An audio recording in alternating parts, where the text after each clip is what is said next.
আসসালামু আলাইকুম ওয়া রাহমাতুল্লাহি তাআলা ওয়া বারাকাতুহু।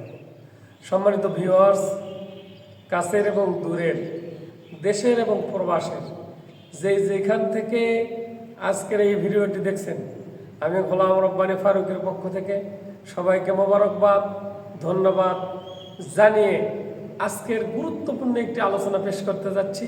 সেটা হলো আসছে 14ই ফেব্রুয়ারি বিশ্ব বেহায়া দিবস।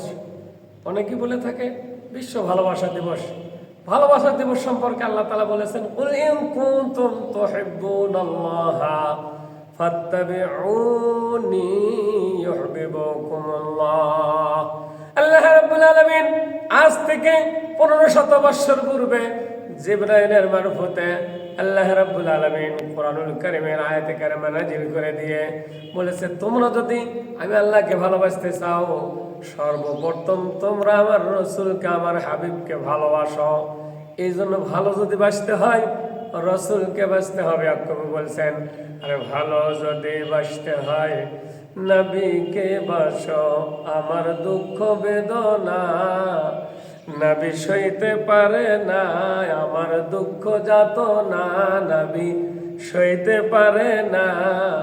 ওই নবীজির পরে তোরা দরুদ পড়িও। ভালো যদি বাসতে হয় নবীকে বাসো। এই জন্য ভালোবাসার কোনো দিবস নাই।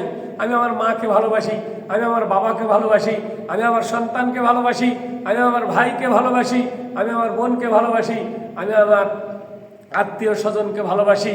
এর জন্য কোনো দিন, এর জন্য কোনো তারিখ, এর জন্য কোনো দিবস লাগে না। এই জন্য আসুন এই বিশ্ব বেহায়া দিবসকে আমরা প্রত্যাখ্যান করি, ঘৃণা ভরে স্মরণ করি।